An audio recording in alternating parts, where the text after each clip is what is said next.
experience. Representing people in hundreds of jury trials, Nathaniel Lee is who you want by your side in the courtroom. You've seen the rest, now hire the best. Contact Lee, Cosell, and Feigley today. And now, to address the legal concerns of the community, Praise AM 1310, 95.1 FM presents Legally Speaking. Here are today's hosts. Good morning, everyone. Thank you once again for joining our show. I'd like to especially thank our audience in South Florida. Big shout out to you. Thank you for listening each week.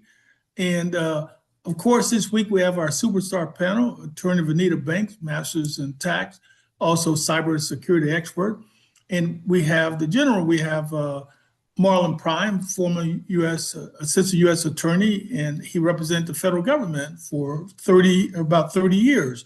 So we have so many topics today that are important to you, but the 800-pound gorilla is this takeover of democracy we're seeing right before our eyes. It's just shocking. And the next attempt to take over democracy is called, get this, it's got a false name. It's called the Safeguard American Voter Eligibility Act, or the so-called SAVE Act. And folks, it's the most misleading characterization of a bill ever in the history of Congress. It's not to SAVE Act, it's to destroy the ability of probably a third of people in America to vote. And so it's such a crazy, ill-conceived idea. It's the grandfather of voter suppression attempt. And there's been a vote on it. I saw it was 51-47, so it didn't get approved, but that doesn't mean that the Trump administration will stop it. Now, historically speaking, I need to give you a quick background. Now, what is this all about? In 2020, Donald Trump lost the presidential election to Joe Biden. And they did lawsuit after lawsuit claiming voter fraud. And one of the things they claimed was that there was millions. They claimed there were 2.7 million undocumented immigrants that voted in the election. That was false. It was almost criminal. I mean, maybe a few people, but the people that voted weren't criminal. There were people that were going through the legal process, become citizens for the most part, and there was just misinformation on the ability to vote. So, and more importantly, not a single election in America was affected in any form or fashion by a person who was not an American citizen, not a single election. So why are they doing this? Well, this so-called SAFE Act would require people to have passport and birth certificate. The problem that exists, folks, is that almost 70 million Americans' current name is not the name on their birth certificate. So women, for example, get married and they adopt their husband's name. Well, that's not going to be the name on their birth certificate. And so it goes on and on and on. And because of this, it represents a threat to democracy. So my panel, have you been watching the SAVE Act? Absolutely. I've been watching it very, very closely. And this is a solution in search of a problem. Attorney Lee, as you stated, there is very few cases and incidents of non-citizens voting in our nation elections. And there are criminal laws that also address this issue. But non-citizen voting is extremely rare. And this is nothing but, as you stated, a voter suppression act disguised as voter protection. And the act would require proof of citizenship, and which would consist of a birth certificate or a passport to register or re-register to vote. And according to the Brennan Center, up to 21 million people might be disenfranchised because currently they lack a driver's license or a state ID. And with respect to women, as you stated, if a woman has changed their name, they and that name is different than her birth certificate or passport, she would need to produce a marriage or divorce record. In addition, voters must produce a photo ID in order to vote. And this act, which people are not talking about a lot, would confer a private right of action against election workers, which would subject hundreds of volunteers who step up to protect our vote to superfluous litigation. Yes, well, good morning, everyone, and Nathaniel and Benita. This act, I would really recommend your audience to really take a look at the YouTube video of Senator Raphael Warnock, who really just does an in-depth analysis of this SAFE Act.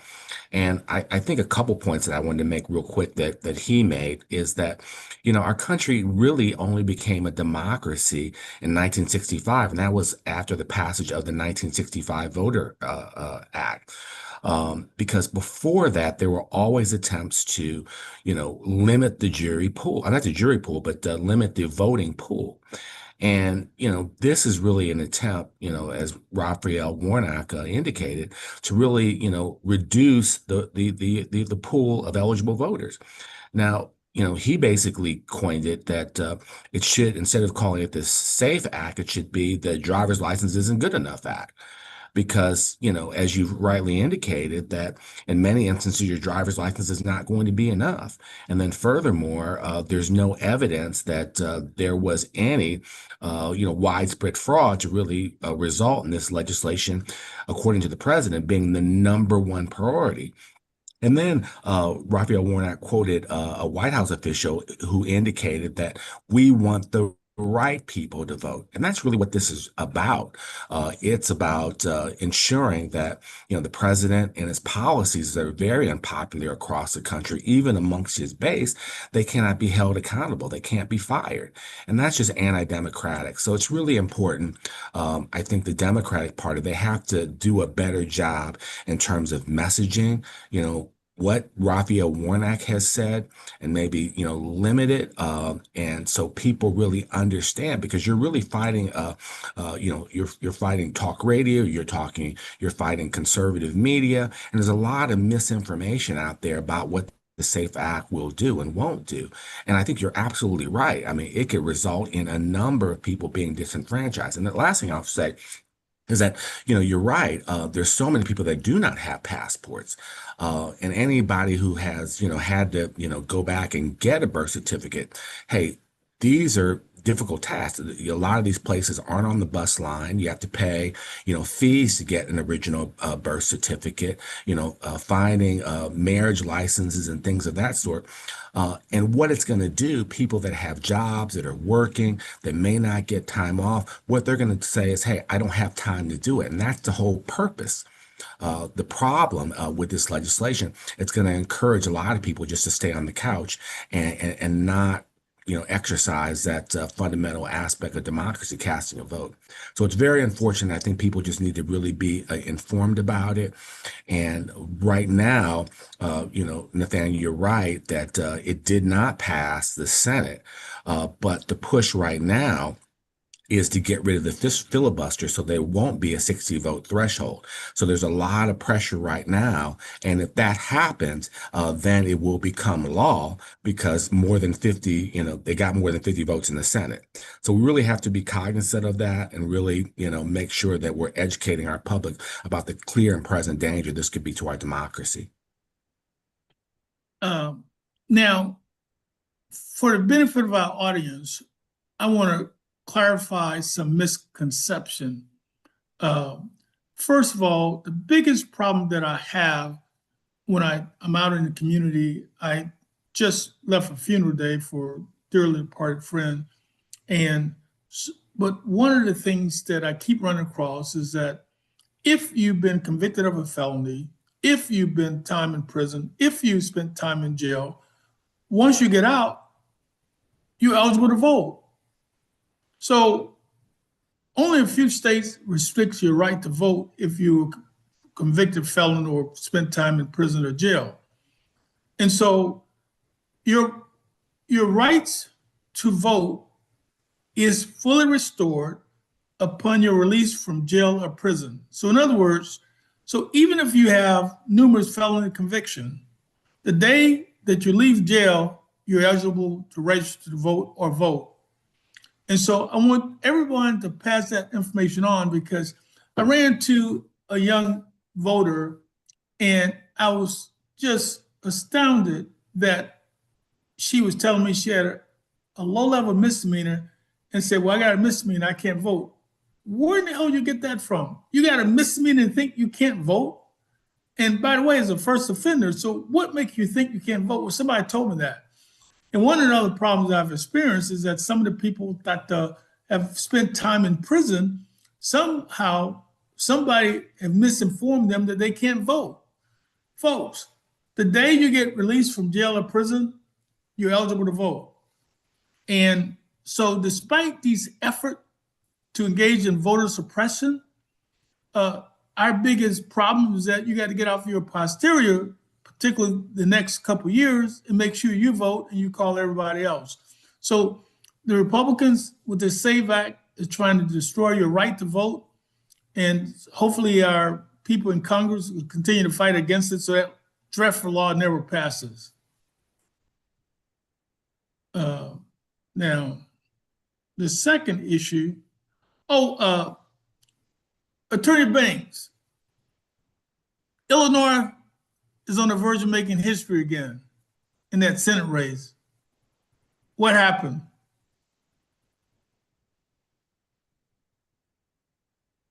Did we lose her?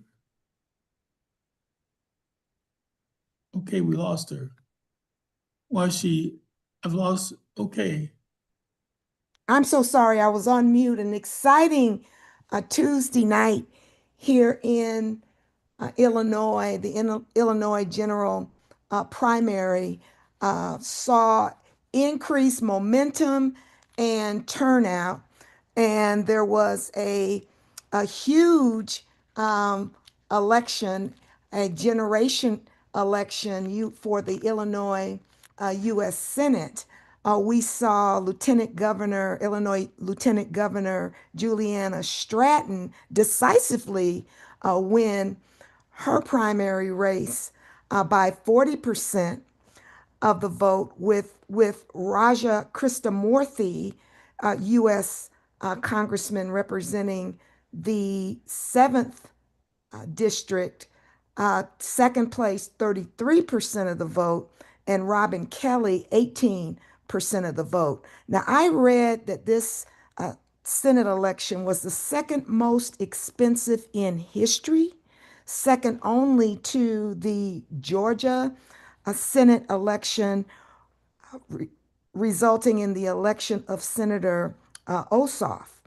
Now, the pundits predicted that, of course, Juliana Stratton would be likely to win Chicago and Cook County, and they stated that she, quote, ran better in suburban counties and downstate. But those that have been observing Lieutenant Governor Stratton for years understand that a big factor in her winning this race is that she has impeccable, excellent qualifications.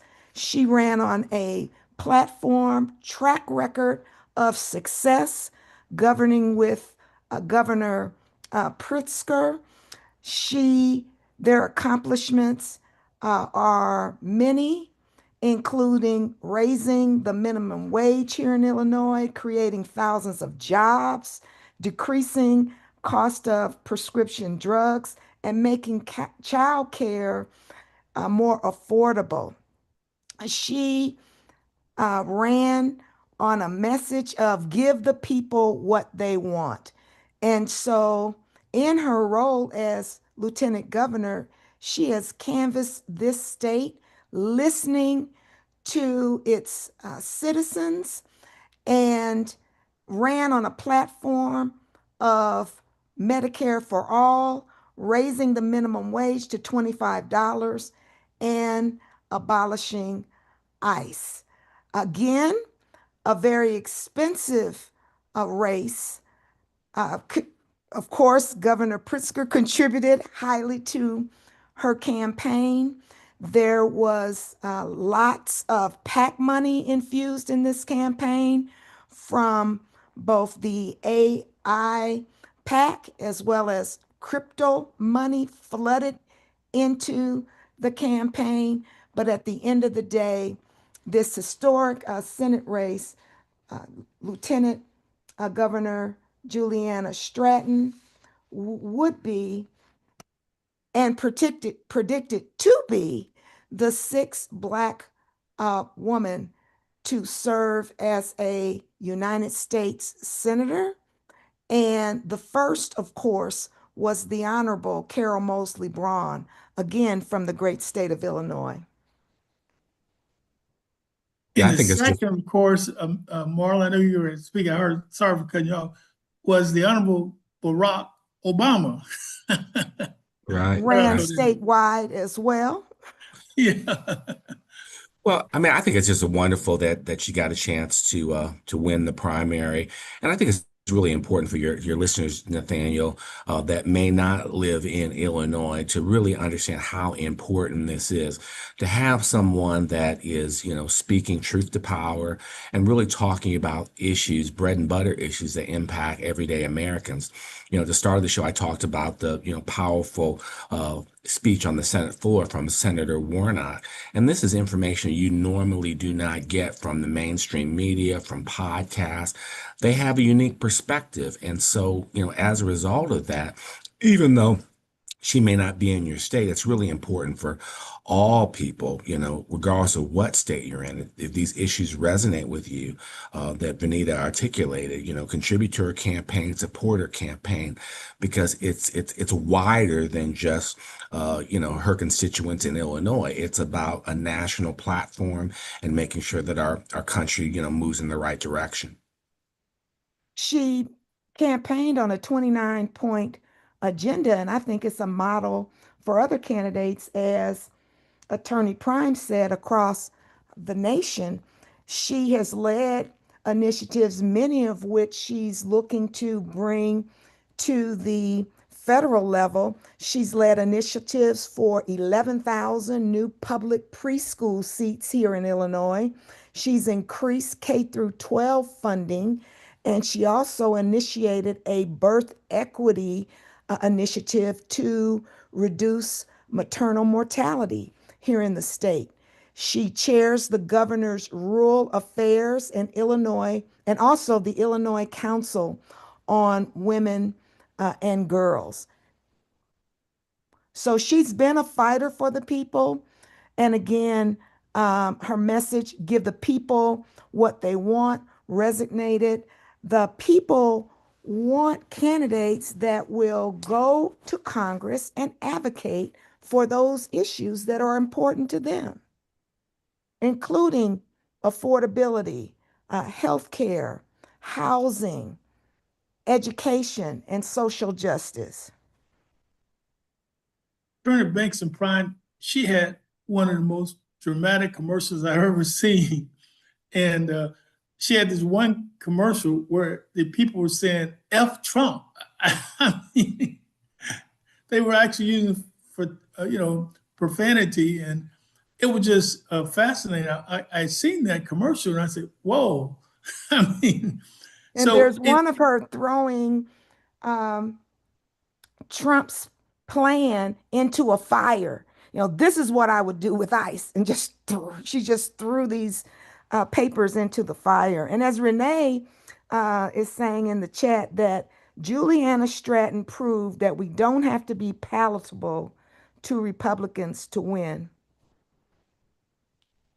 She spoke truth to power, and it was a winning message for the great state of Illinois. now Two other Marlon, races I'll just mention briefly. The second district race was one to watch as well, where Donna Miller, the Cook County commissioner, she won her race against Jesse Jackson Jr., among others. And Jesse Jackson Jr. was mounting a comeback campaign. He came in second for replacing Robin Kelly's congressional seat. This was in the second district. And in the seventh district, replacing a longtime Congressman Danny Davis, who has served for nearly 30 years, State Representative LaShawn Ford. He beat a crowded field to represent the 7th congressional district. I've mentioned in earlier shows, that it was notable that at least 30 Black women ran for office here in Illinois during this cycle, and at least 10 Black women won judicial races here in Illinois. incredible. And so is that primarily from Cook County? I'm Council? sorry? Was that primary Cook County? Predominantly, yes, primarily in Cook County for the judicial races, the judge races. Yes. Yes, yes, absolutely. And interestingly, there were at least 10 races that were unopposed, 10 judicial races, Attorney Lee, that were unopposed. Really? Yes. And that's something to look into.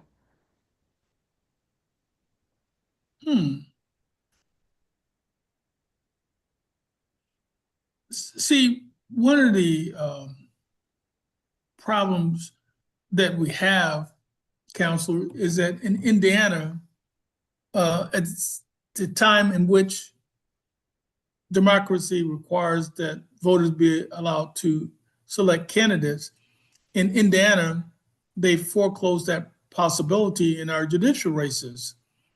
And we've seen a shocking result in this last week here in Indianapolis, folks, on judicial races.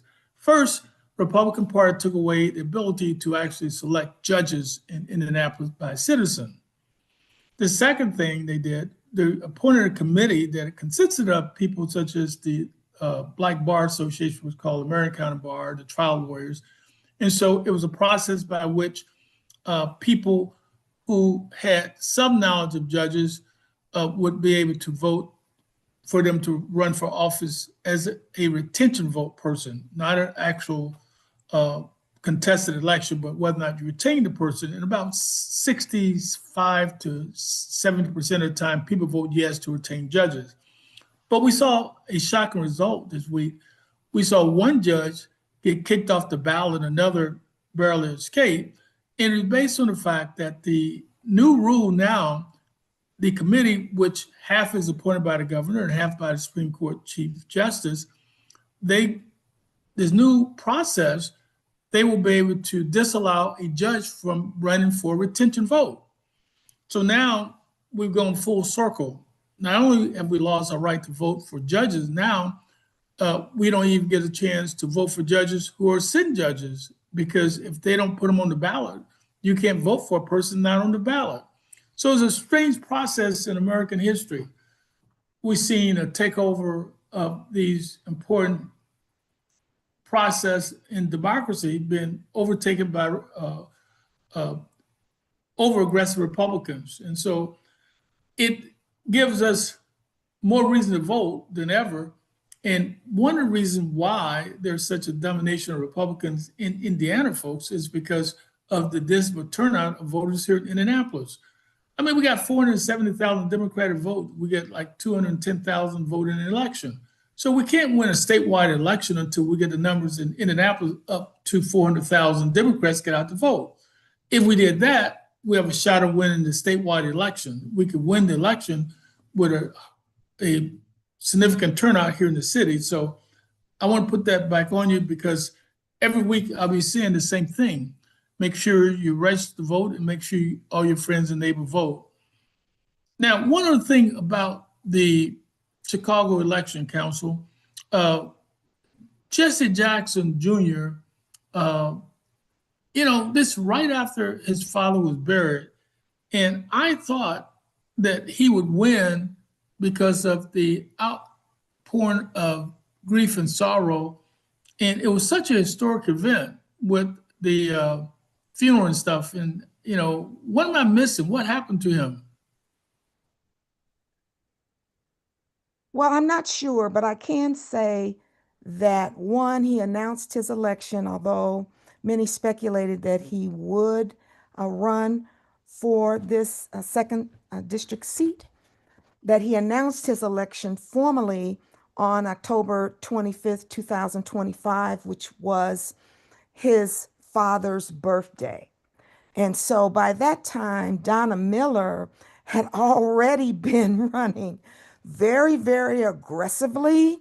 And she had also received an infusion of an estimated $5 million from the AIPAC, the AIPAC. And late in the race, Jesse Jackson Jr. received a large contribution from the cybersecurity, the crypto PAC. And so I don't know if it was a matter of just not having enough time, and I also thought that with the death of Reverend Jackson and the empathy and sympathies that might flow from that he had a great opportunity to win. But at the end of the day, I'm looking for my statistics right now. Donna Miller won by, I believe, 33% of the vote. Let me just stop right there and let me find the actual numbers, because I want to make sure that I'm accurate. While you're doing that, we got a fascinating text from Imhotep. Imhotep, quote, "My mother said Jesse Jackson Jr. turned folks off when he criticized Obama and such after his dad's funeral. Obama is well loved in Chicago."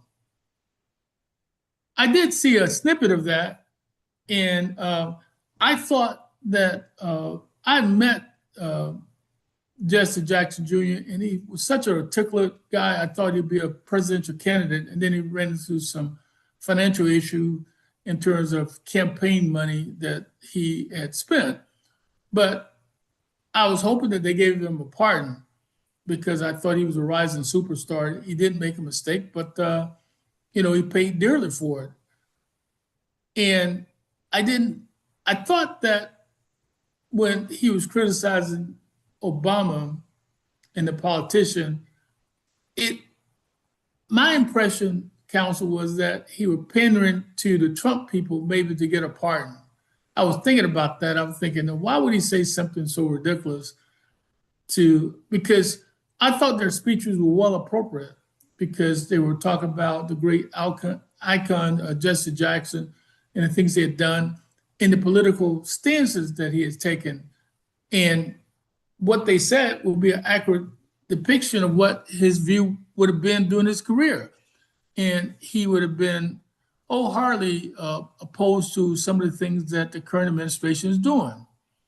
And that's what I thought was, Emotech may have a point there, Imhotep may have a Marla? point, and that's a question that lots of people have been speculating about in social media. I attended the funeral and I heard those remarks, and I tried to couch them in the initial press conference that the children held the day after Reverend Jackson's death, where Jesse stated very emphatically that he did not want anyone to interject any politics into his father's celebrations of life. And so I felt, frankly, that President Obama's speech was appropriate in the remarks that he gave, given the constitutional crisis that we find ourselves in this moment. And I also didn't understand what he meant by, and I'm not trying to perpetuate any further unpopular discussion, but I didn't know what he meant by the comment he made relative to that these are presidents that did not know my father. That comment perplexed me as well. Yeah, it's a complicated issue, especially, many people have had the misfortune of losing a parent, and it's just a pain that doesn't go away. And so, I don't know all the details of it. I know it's hard to mount a campaign when someone has been that important in your life, is no longer there and was ailing, and then the late start, I think, was a problem as well. And then I think the other thing too is that a groundswell of people are just hurting, whether they be black, white, or whatever race. They're really hurting from the policies of the administration, and people, they have nostalgia for the past, but they want to see, do you have a plan to make my life better? And candidate Stratton was able to tap into that, and it looks as though Jesse Jackson Jr. was not able to do so, and I think that was probably fatal in terms of the campaign, because he had a great campaign structure from his father, the Rainbow Push, from his own candidacy, but wasn't able to tap in on that. So I think that may have played into it. But we'll see. He's still a young, relatively young man, and there's certainly time for him to contribute. But I think there's going to have to be a pivot in terms of, hey, what is going to be done now and what needs to be done now to make lives better and restore our democracy. And Donna Miller, again, highly qualified African American female. She won by 40%, 40.4% to Jesse Jackson's 29%. And there were there were many candidates in this race. And Jesse Jackson came in second at 29%.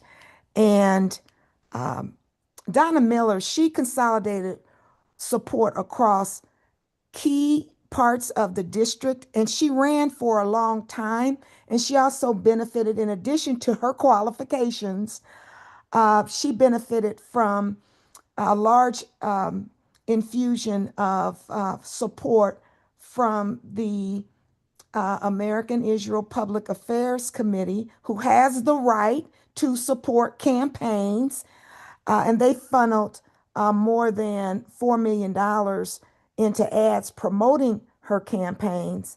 And that contest, of course, drew national attention.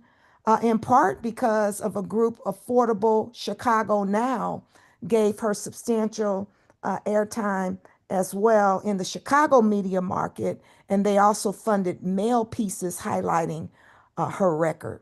Again, a very, very qualified candidate. Her campaign focused on her work on public health, public safety, and budget oversight. She also underscored her longstanding ties to Democratic women organizations. She's the vice president of the Illinois Democratic Women, former president of the Democratic Women of the South Suburbs, of which she will be representing, and past board chair of the Planned Parenthood of Illinois and its PAC. And she made a concerted attack, and this was wonderful, not to attack her opponents, saying that, and she appears to be one of the few candidates not to attack their opponents. Wow. Well, Counselor, what was the effect of the war in the Israeli massive contributions to our election? Because a lot of people, we had the person who was basically over the covert intelligence for the United States of America resign this week, based on the fact that the war against Iran was all fabricated. They were never an imminent threat to America. And so that play a role in the election, that they had these groups from Israel that made massive contributions? Well, I think it's going to have an impact going forward as we see the impact of the war. I mean, we're seeing gas prices spike around the country, and I think people are going to start asking questions. As we talked last week, hey, would we have been in the same place had we allowed the agreement that President Obama entered into with the members of the UN Security Council and Iran, which allowed for the Atomic Energy Commission to monitor and make sure they didn't have atomic weapons. And this administration basically tore that agreement up, and you had a sitting president of a foreign country really lobbying to tear that up. And I think President Obama rightly indicated, hey, well, what is your alternative? Is it war? And we can see in the years since that agreement has been, was signed, and by all accounts it was effective. We don't see an alternative plan. So I think, there is a growing backlash. You're even seeing a backlash in the Republican MAGA movement, people that were stalwarts behind presidents such as Tucker Carlson. A lot of, major figures in the MAGA movement are really questioning, Netanyahu's efforts. He's the primary minister of Israel, and there's instances of even our own people. The Secretary of State Rubio kind of suggested that it was Israel that kind of prompted us to get involved with the war. So I think when people start looking at the cost, we're talking about billions of dollars per day that we're spending. I think there's going to be a reckoning, and it's possible that you'll have a backlash come the next election. And I think, one of the things that it's appropriate, I think the demand is to really look at and examine, hey, was there really a threat? I mean, there were wide press reports indicating that the government of Oman, who was a mediator, they said a day before the war was launched that there was progress on negotiations between the United States and Iran. And you juxtapose that to the fact that there was an agreement under President Obama. Then Oman says a day before that, hey, it looks as though this thing could be resolved. And so the question is going to be, hey, what was the intelligence? What led us to take this step and look at the aftermath of it? Attorney Banks, what I didn't understand, thank you, Marlon, that's a good overview. What I didn't understand, I thought last summer that we had bombed Iran and said we have taken out their nuclear capability last summer. Did I mistakenly quoted that, or didn't that what happened last summer? That was exactly what was stated by the administration, that they had degraded or eliminated the nuclear threat in Iran. And so, but it gets back to fundamentals, and it's eloquently summarized by Marlon both last week and today. And I have been stating fundamentally that number one, this president promised no forever wars and that he would put America first. And we also know that Article 1 of the Constitution gives only Congress the authority to declare war. There doesn't appear to have been a threat. As Attorney Prime stated, the parties were in the process of negotiating a deal. Obama had negotiated a prior agreement. We're getting all of these mixed messages. The administration is declaring victory, as of yesterday, but yet we're seeing thousands of sailors and military being deployed to the Middle East as we speak. And so the American people have not been informed of what is the plan, what is the objective, what is the end game. If this is not the definition of a forever war, I don't know what is, because I can't see an exit strategy at this point. And I think as people continue to see this and as this war rages on, that we're going to see the impact in the upcoming midterm elections. We'll take a quick caller. We have a bunch of people waiting. Okay, caller, you have a question or comment for us today. Go ahead. Yes, Nate, this is Guy calling. And I think it's really interesting that the current administration went forward with this. And I think if the so-called planners had done a better job, we wouldn't be in this situation with the Straits of Hormuz.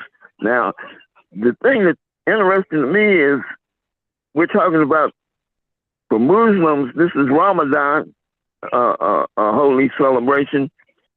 And of course, for Christians and Jews, we're talking about religious aspects. The Christians, of course, Resurrection Day coming up on April the 5th, I think.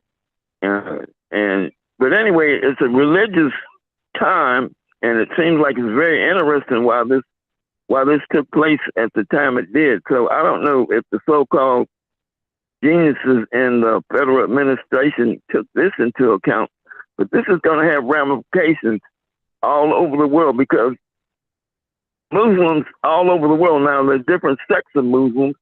Of course, you have the Shiites, which are in Iran, and then you have like the Sunnis, which are in Saudi Arabia. But I think that we were kind of drawn in to this, and if the planners had really looked at it more carefully, they might not have done what they did. I think that the fact that so many so-called partners with the U.S. normally have been turned off and don't want to get involved, I think that speaks volumes. Thank you very much. Also, I think you got to look at what's happening in the Americas, like Cuba, Colombia, Panama. This president has mentioned those countries as next, so to speak. So I think that they're on an agenda that has been laid out for years by people that have those particular desires. And I think that's why you definitely have to have checks and balances. The checks and balances has been definitely diminished in this country. That's why it's important for people to get out and vote.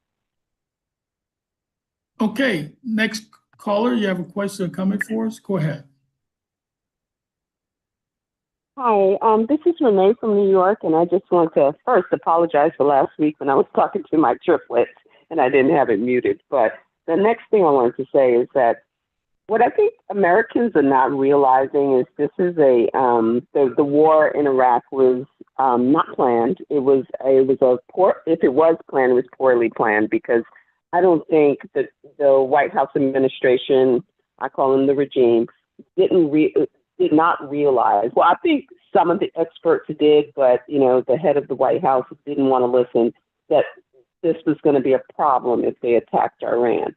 Iran is not a regular country in that if you get rid of their leader, then everything collapses, that people are scrambling to figure it out. Iran is a little bit different in the fact that they had almost 50 years to plan for what was going to happen if the United States had attacked them. And I don't think they really felt like they were I don't think they were planning to attack the United States. I think they were planning for when the United States was going to attack them, because they figured out that there was somebody was going to get to somebody in the White House to make them do this.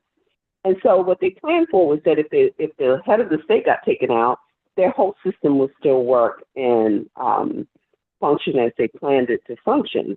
And so that's strategy. Our country does not have strategy. And it's because we change heads of state every 4 years or every 8 years, whatever the case. And so, and we change the Congress so often that we can never get a strategy in place that will sustain for 50 years. So it is based on who the American people decide to put into office, as opposed to what the state says we're going to do to protect our country. I'm not saying that the Ayatollah was a good person. I'm not saying that at all. I'm not saying that the Iranian people lived under freedom or anything like that.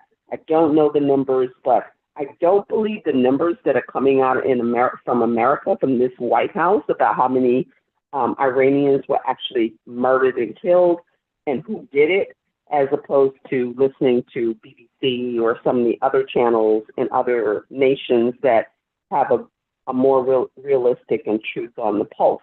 That's my personal opinion. So I just wanted to also ask the attorneys, you attorneys there, do you think that because of America First, which is owned by Elon, and also Elon got caught with double voting because of America First, do you think that there will be lawsuits that will open up that case? And I'm going to stop now and let you guys tell me what you think. Attorney Lee, you've been following that issue of Elon Musk illegally voting, and we understand he just got a tap on the hand. Nothing happened to him. It was insulting. And, the sad thing, Marlon and Benita, we're seeing two heads of state get together and attacking a country. If they were trying to do regime changeover, I think they blew it when they started murdering kids in school. How could you get the country behind you when you just go out and wipe out entire blocks and blocks of people who they see and get murdered? So you can't possibly think that you could somehow get political points by murdering their citizens. The kids had nothing to do with bombs or anything, and yet somehow we killed all those kids. I just think that it's not just poor planning. I think it's level of criminality what they're doing. It's the same thing. I felt the same way when we started killing people down near Venezuela on boats and stuff. We've yet to see any evidence that any of the boats had drugs on them or anything. At least they've not shown that. And even when the boat became disabled, they went in and killed them, stranded at sea, which is against every law, international or otherwise. So the point is that I think that this ill-conceived war going to have significant consequence. But what I don't understand, Marlon, and Benita, is that at the same time, we then reduce the restrictions on both Iran and Russia to sell oil. So now we're seeing oil companies make record profits. We see Blackstone, the richest entity on the planet, 14.2 trillion in assets. Blackstone, who supplies all the weapons in the military conflict and also the clean oil. So all these corporations are making billions and billions of dollars in profits because of this war. And I'm concerned about that because I'm thinking this ill-conceived war making people richer, and then at the same time, what's happened to our gas here in the city? Yeah, I think the thing too is that we have to recognize our mistakes in the past. This whole idea that, from another country, I'm going to put somebody in place and that they're going to be supported by that country is something that just has not proven to be correct. Your audience may recall in 1953, the CIA was involved in a coup regarding Mossadegh, who was a democratically elected leader from Iran. And then they installed the Shah of Iran, who was a brutal dictator. And then you had the revolution in 1979 that led to the current crowd that's there. So this whole idea that I'm going to put someone in place and, they are going to have the support of the population. It's not going to be a blowback against our country is just a fallacy. And not only should we know from past history, we should know from recent history. Look what happened in Afghanistan. Now the Taliban's back. Look at the mess in Syria and some of these other countries. Regime change just does not work. And I think we just have to get that through our heads that we cannot dictate who another country's leaders are going to be. Hmm. And as Go ahead, Council. Colin What were you Powell saying? stated, if you break it, you bought it. But it looks like we're breaking, but we're not assisting the people on the ground because there's no plan. You decimate all the existing leadership, and there's no plan to help the people rebuild a governance system or infrastructure. You knock out a regime, but you don't have any plan in place. This is a very dangerous situation that we've Hmm. again seen before that it does not work. Well, we have about another half dozen topics on a few minutes left. And let me just hit a quick highlights. Some significant issues. First issue is airports are backing up. TSA workers are not being paid. You guys follow that story? Yeah, I have, and I get it that the Democratic Party is trying to make a stand regarding the actions of immigration ICE agents, and so as a consequence, there's a partial government shutdown. So I get that, but I guess I'm concerned as a former federal employee, leaving federal employees in the middle of this dispute, and it just doesn't serve the ends, in my view.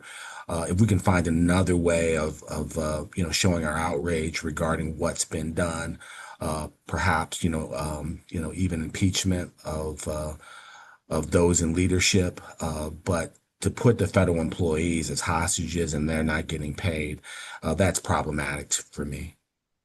And I agree. And I think that we need to look at passing legislation that does not result in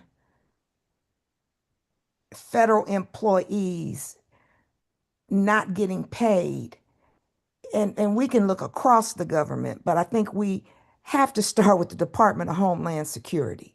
I mean, our national security and aviation safety is at risk at this point.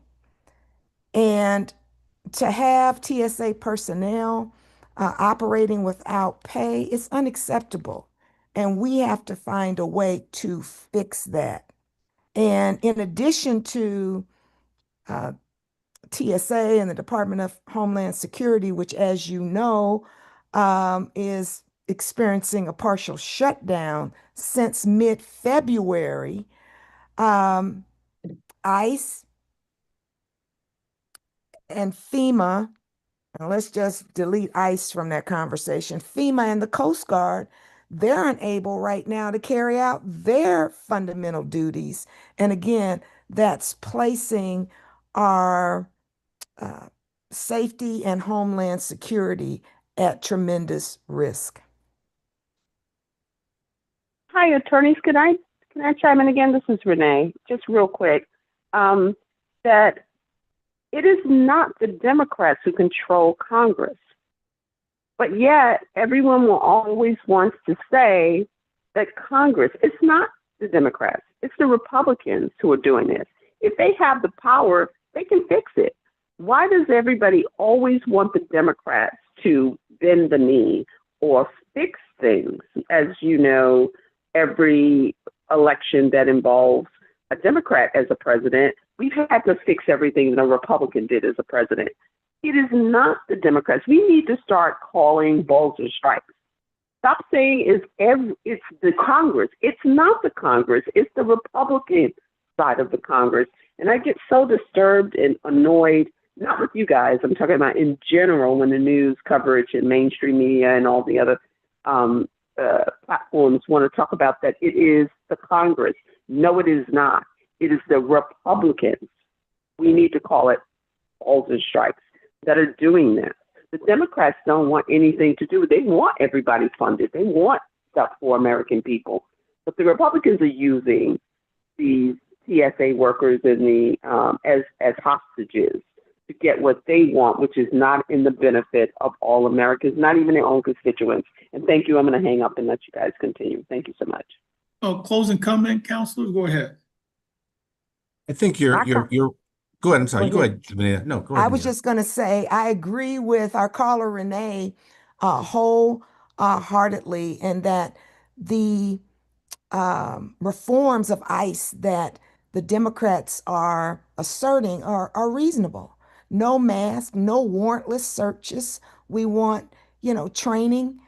They want training as well. And so I agree wholeheartedly that we need to call the balls and strikes. And you're absolutely right, Renee. The Republicans control Congress. If we look at ICE, I mean, over 170 citizens have been detained, according to Senator Raphael Warnock in the speech that I had mentioned earlier. And then we've had, several Americans that have been killed. So I think it's right to demand reform. And I think if there's another way that we could carry that out, I think that would probably be best for all sides. I agree that, the Republicans should welcome reforms along the lines that Vanita just mentioned, because this is our democracy. And, people should, make sure that these democratic principles are adhered to, irrespective of what agency is involved, particularly ICE. Ladies and gentlemen, one of the principles of democracy is a concept called due process of law. The Democrats are fighting a battle that must be fought. They must succeed. If you allow ICE or any agency to usurp the powers given to us by the Constitution, deny due process of law, we no longer have a democracy. We have a communist regime. So it is good public policy to have agents not wear masks, like the KKK. It's good public policy to put restrictions on ICE agents so they don't go out murdering people. It's good public policy that they are not allowed to abuse people and not be held accountable. So in conclusion, the only way we can fix this mess is that you got to go out and vote. Thank you. We'll talk to you next week. Have a good week, everyone. Have a great weekend.